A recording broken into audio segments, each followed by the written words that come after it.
From the National Newsroom of the Canadian Press, I'm Lisa Laporte.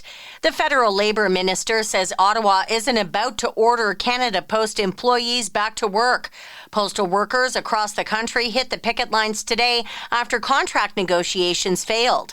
Stephen McKinnon says Ottawa is helping to mediate, but the two sides remain far apart. I would characterize these negotiations as extremely difficult. There are many big issues to solve at the table, and not a lot of progress has been made on those big issues. The strike lands just ahead of the busy holiday season. Operations are set to resume at the Port of Montreal tomorrow, following orders from the Canada Industrial Relations Board. Port of Montreal management says operations will resume as of 7 a.m. local time Saturday, noting it'll take several weeks to fully reestablish the flow of supply chains for both imports and exports. Labour Minister McKinnon stepped in to end that labour dispute on Tuesday after the Maritime Employers Association locked out close to 1,200 longshore workers on Sunday. Foreign Affairs Minister Melanie Joly says she and her American counterparts are pushing for the need to finalize the updated Columbia River Treaty before the administration change south of the border. The treaty would manage water flowing between BC and the states of Washington and Oregon. The CRTC has launched a public consultation that will lead to public hearings on how to redefine Canadian content.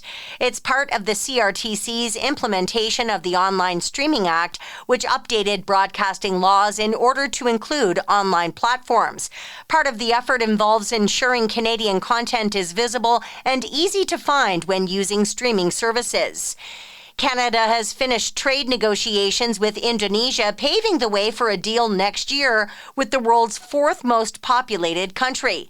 Prime Minister Justin Trudeau announced the news alongside the President of Indonesia today at the APEC summit in Peru. We have great trade ties. We've been growing them over the years.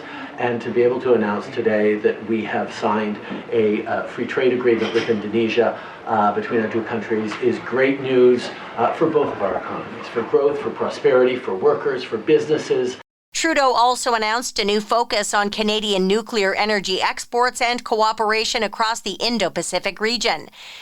And country music comes naturally to Ringo Starr. I turned my collar up, kept my eyes turned down.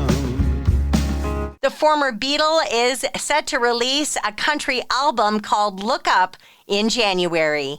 This is the Canadian Press. In sports, the Calgary Flames play host to the Nashville Predators in NHL action tonight.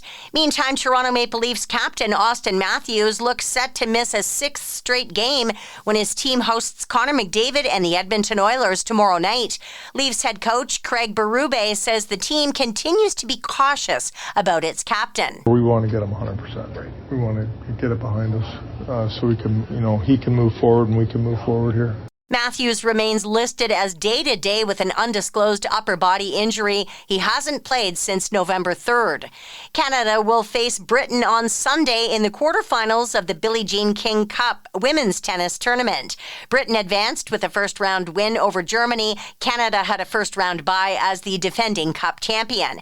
And Canada picked up 3 medals as the long track speed skating season opened today at the Four Continents Championships in Japan. From the Canadian Press, I'm Lisa Laporte. Thanks for listening. Don't forget to follow and subscribe. For more of today's top stories, visit thecanadianpressnews.ca.